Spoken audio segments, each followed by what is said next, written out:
Hello students, कैसे हैं आप सभी। स्वागत करता हूं मैं आप सभी का मेरे चैनल योर स्टडी गाइड पे। दोस्तों, आज हम पढ़ेंगे क्लास 11th की केमिस्ट्री का chapter number first, addition and subtraction of significant figures. इससे पहले की क्लास में मैंने आपको सिग्निफिकेंट फिगर्स क्या होते हैं और उन्हें कैसे लिखा जाता है और कैसे काउंट किया जाता है उस बारे में मैंने आपको समझाया था। ठीक है, तो आई होप आप सभी को अच्छे से समझ में आ गया होगा। तो आज हम करेंगे addition and subtraction of significant figures. तो चलिए स्टार्ट करते हैं। टॉपिक है हमारा addition and subtraction of significant figures. The result cannot have more digits to the right of the decimal point than either of the original number। मतलब significant figures को जब भी हम ऐड करते हैं तो डेसिमल पॉइंट जो होता है, तो डेसिमल पॉइंट के राइट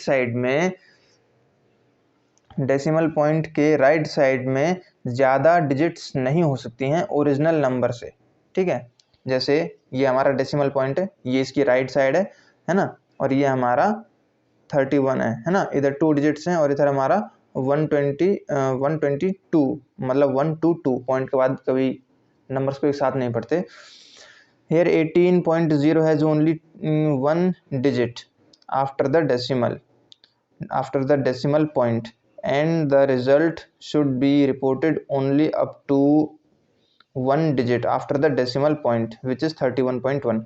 तो मैंने जैसा कि आपसे कहा था कि पॉइंट के बाद राइट साइड में जो होती है उसमें ओरिजिनल नंबर से ज़्यादा डिजिट्स नहीं हो सकती हैं। लेकिन यहाँ पे तो आप देख सकते हैं कि यहाँ पे 31 है, यहाँ पे 2 डिजिट्स हैं और यहाँ पे 3 डिजिट्स हैं।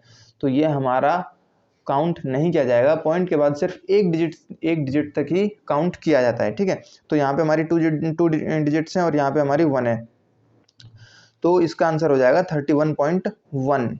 ये बात आपको याद रखनी है। आपने मैथमेटिकल कैलकुलेशंस में कई बार सॉल्व किया होगा, तब आप टीचर ने समझाया भी होगा कि राइट साइड में पॉइंट के बाद सिर्फ एक डिजिट तक ही काउंट किया जाता है। पॉइंट के बाद एक नंबर लेते हैं, उसके बाद छोड़ देते हैं। ठीक है दोस्तों, तो ये था हमारा एडिशन एंड सब्ट्रैक्शन। अब बात आती है multiplication and division of significant figures. और हाँ, पॉइंट के नीचे पॉइंट आता है। ठीक है, पॉइंट के नीचे ही पॉइंट आएगा, ये बात भी आपको ध्यान रखनी है। अब बात करते हैं multiplication and division of significant figures. इन ऑपरेशंस के अंदर in these operations the result must be reported with no more significant figures as are there in the measurement with the few significant figures.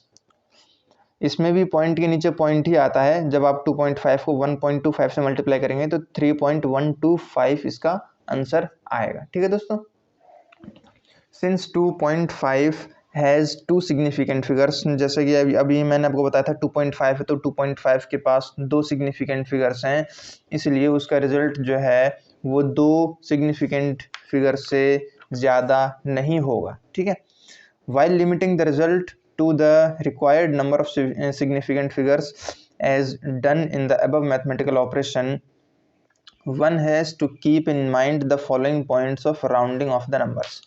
जब भी ऐसी कोई situation आती है या ऐसा कोई ऑपरेशन करना होता है या फिर कैलकुलेशन करनी होती है, तो इसके लिए एक प्रोसेस होता है जिसे राउंडिंग ऑफ बोलते हैं। उस राउंडिंग ऑफ को करने के लिए ये हमारे पास 3 स्टेप्स दिए हुए हैं। ठीक है, 1, 2 और 3, इन तीनों को आपको याद रखना है और समझना है। तो पहला पॉइंट पढ़ते हैं। If the right most digit to be removed is more than 5, the preceding number is increased by 1। अगर राइट मोस्ट पे, यानी राइट साइड में जो नंबर होता है, एंड का नंबर जो होता है राइट साइड में, अगर उसको 5 से रिमूव कर दिया जाए तो जो प्रेसिडिंग नंबर, मतलब यानी पहले वाला जो नंबर होता है वो 1 से इंक्रीज हो जाता है। ठीक है, जैसे यहाँ पे दे रखा है हमें 1.386। ठीक है, अगर राइट मोस्ट डिजिट 5 से कम कर दी जाए तो प्रेसिडिंग नंबर जो होगा वो चेंज नहीं होगा। यानी आप ये प्रेसिडर और सक्सेसर ये आपने 6th क्लास में पढ़ा हुआ है, अगर आपको याद हो तो। ठीक है, तो जो प्रेसिडिंग नंबर जो होता है उसमें कोई चेंज नहीं आता है। अगर राइट मोस्ट यानी राइट साइड पे जो एंड का नंबर होता है उसे अगर 5 से कम कर दिया जाए तो प्रेसिडिंग नंबर जो होता है उसमें कोई चेंज नहीं होता है, वो बिल्कुल एज इट इज़ का एज इट इज़ ही रहता है। ठीक है, जैसे एग्जांपल के तौर पे 4.334 है ना। अगर 4 को रिमूव कर दिया जाए, यहाँ पे हमें कहा गया है कि 5 से कम रिमूव किया जाए, और ये 4 जो है हमारा 5 से छोटा ही है। अगर इस 4 को रिमूव कर दें तो 4.33 पे कोई इफेक्ट नहीं पड़ेगा, ये 4.33 एज इट इज़ ही रहेगा। ठीक है, तो ये होगा इसका राउंडिंग ऑफ। ठीक है दोस्तों। अब थर्ड पॉइंट है हमारा, if the right most digit is to be removed 5 is to be removed 5, then the preceding number is not changed if it is an even number, but it is increased by 1 if it is an odd number। अच्छा, मतलब third point में कहा गया है कि right side में जो and का नंबर होता है, अगर उसको 5 रिमूव कर दिया जाए, 5 तक उसको रिमूव कर दिया जाए, तो जो प्रेसिडिंग नंबर होगा वो चेंज नहीं होगा अगर वो इवन नंबर है। ठीक है, एक बार मैं फिर से रिपीट कर देता हूं कि राइट मोस्ट डिजिट पे जो हमारा राइट मोस्ट मतलब राइट साइड में जो एंड का नंबर होता है, उसे अगर 5 तक रिमूव कर दिया जाए तो प्रेसिडिंग नंबर जो है अगर वो इवन नंबर है तो उसमें कोई चेंज नहीं होगा, और अगर वो ऑड नंबर है तो उसमें इंक्रीज हो जाएगा। अगर वो ऑड नंबर है सिर्फ तभी इंक्रीज वो माना जाएगा। अब कैसे होगा ये मैं आपको एक एग्जांपल से समझा देता हूँ। यहाँ पे हमारा साथ में एग्जांपल भी दिया हुआ है, जैसे for example if 6.35 is rounded by removing 5। ये हमारा 6.35 है। ठीक है, इसको राउंड ऑफ करना है, मतलब ये जो 5 है इसको हमें रिमूव करना है। यहाँ पे कहा गया था रिमूव्ड बाय 5, है ना, तो यहाँ पे हम इसको 5 तक ही हमें रिमूव करना है। अगर हम 5 को रिमूव कर दें तो हमारे पास तो हमें we have to increase 3 to 4 giving 6.4 as the result. तो हमें इसको 3 या 3 से लेकर 4 तक इंक्रीज करना पड़ेगा ताकि 6.4 आ जाए। ठीक है, इसीलिए 6.5 है ना, और अगर 6.25 को रिमूव कर राउंडेड ऑफ कर दिया जाए तो ये 6.2 ही रहेगा। ठीक है, तो दोस्तों ठीक है, मैंने आपको समझा दिया है। यहाँ पे इसमें कहा गया है कि अगर हम 5 को रिमूव कर देंगे तो हमें इस 6.3 जो है 6.3 को ये जो नंबर है हमें इसको इंक्रीज करना पड़ेगा। क्यों? क्योंकि आप यहाँ पे देख सकते हैं ये जो प्रेसिडिंग नंबर है ये एक ऑड नंबर है, और हमें स्टेटमेंट में कहा गया है कि वो 1 से इंक्रीज हो जाएगा अगर वो एक ऑड नंबर है। ठीक है, तो यहाँ पे 6.3 की जगह पे 6.4 आ जाएगा, और अगर यहाँ पे कोई इवन नंबर होता तो वो 6 पॉइंट यहाँ पे अगर 2 रहता 2.5 रहता, यहाँ पे माना हाँ 2.5 रहता और हम 5 को रिमूव कर देते तो ये 6.2 ही रहता, जो कि यहाँ पे हमें दिया हुआ है। ठीक है, आई होप आप सभी को अच्छे से समझ में आ रहा होगा। तो दोस्तों अब हम चलते हैं डायमेंशनल एनालिसिस की तरफ। डायमेंशनल एनालिसिस क्या होती है? मतलब जब हम किसी भी टाइप की कैलकुलेशन को जब हम कैलकुलेट करते हैं, डिजिट्स को कैलकुलेट करते हैं, तो उसमें हमें कई डिजिट्स ऐसी भी होती हैं जिनको हमें कन्वर्ट करना पड़ता है ना, जैसे मीटर को सेंटीमीटर में, सेंटीमीटर को मिलीमीटर में, मिनट्स को आवर्स में, सेकंड्स को आवर्स में, या आवर्स को डेज में कन्वर्ट करना पड़ता है, या फिर डेज जैसे एक दिन में 24 घंटे होते हैं तो 24 घंटे में कितने मिनट्स होंगे, ऐसे करके हमें कई यूनिट्स को चेंज भी करना पड़ता है।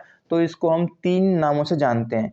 ठीक है, फैक्टर लेवल मेथड बोलते हैं इसको, यूनिट फैक्टर मेथड बोलते हैं, और डायमेंशनल एनालिसिस भी इसको बोलते हैं। ठीक है, तो इसको नीचे एक एग्जांपल के तौर पे समझाया गया है। अब मैं आपको समझाता हूँ ये एग्जांपल कैसे सॉल्व होता है। A piece of metal is 3 inch represented by IN, मतलब ये इंच है। ठीक है, इस इंच को सिर्फ IN से डिनोट किया गया है। मतलब मेटल का एक पीस है जो 3 इंच लंबा है। ठीक है सॉरी 3 इंच लॉन्ग है, तो इसकी सेंटीमीटर में लेंथ क्या होगी, है ना। अब आपको पता ही होगा कि 1 इंच में 2.54 सेंटीमीटर होते हैं, है ना। अब 1 इंच अपॉन में 2.54 सेंटीमीटर इज इक्वल टू 1 दिया हुआ है। क्यों दिया हुआ है? क्योंकि यहाँ पे हमें कहा गया है कि 1 इंच में 2.54 सेंटीमीटर होते हैं। अगर हम इस 1 की जगह पे 2.54 लिखें तो पॉइंट से पॉइंट कैंसिल हो जाएगा, और 254 से 254 कैंसिल हो जाएगा, और यहाँ पे आ जाएगा हमारा सिंपल 1। ठीक है, और इसको भी बिल्कुल वैसे ही किया गया है, 2.54 सेंटीमीटर है, अपॉन में इसके 1 IN लिख दिया है। ठीक है, यानी 1 इंच। अगर इस 1 की जगह पे भी हम 2.54 लिखें तो कोई प्रॉब्लम नहीं होगी। इसीलिए कहा गया है कि 1 inch upon 2.54 equals 1 and 2.54 centimetre upon 1 inch also equals 1। ठीक है, ये दोनों जो हैं यूनिट फैक्टर्स कहलाएंगे। क्यों? क्योंकि इंच को हमने सेंटीमीटर में कन्वर्ट किया है और सेंटीमीटर को यहाँ पे हमने यहाँ पे इंच दे रखा है और यहाँ पे सेंटीमीटर दे रखा है, दोनों को कन्वर्ट करना पड़ेगा। मीटर में सेंटीमीटर को इंच में और इंच को सेंटीमीटर में। ठीक है, इसलिए इन दोनों को यूनिट फैक्टर कहा गया है इधर।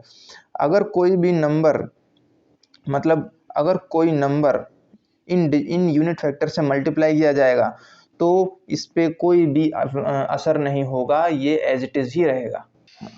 ये देख सकते हैं दोस्तों आप इधर से the 3 inch given above is multiplied by the unit factor, है ना।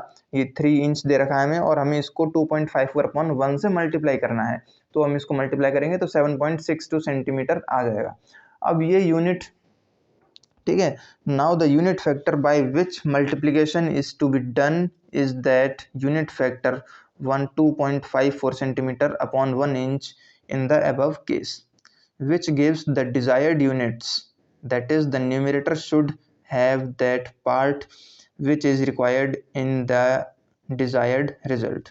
It should also be noted in the above example that units can be handled just like other numerical part. It can be cancelled, divided, multiplied, squared, etc. Let us study one more example for it. मतलब दोस्तों ये हमारी जो statement है, इस statement में कहा गया है कि ये जो डिजिट को यूनिट फैक्टर से हमने मल्टीप्लाई किया है, इसमें स्क्वायर भी हो सकता है, इसको मल्टीप्लाई भी कर सकते हैं, इसको डिवाइड भी कर सकते हैं, यहाँ तक कि इसको कैंसिल भी कर सकते हैं। ठीक है, तो ये था हमारा एग्जाम्पल। अब इससे रिलेटेड 2 एग्जाम्पल और भी हैं, उन्हें मैं आपको नेक्स्ट क्लास में समझाऊंगा। ठीक है दोस्तों, और अगली क्लास में हम यहाँ से इसके लॉज स्टार्ट करेंगे, लॉ ऑफ केमिकल कॉम्बिनेशन। ठीक है दोस्तों, आई होप आप सभी को मेरा तरीका समझ में आया होगा। अगर समझ में आया तो प्लीज़ वीडियो को लाइक करें, शेयर करें, सब्सक्राइब करें। मिलेंगे नेक्स्ट क्लास में, तब तक के लिए थैंक यू।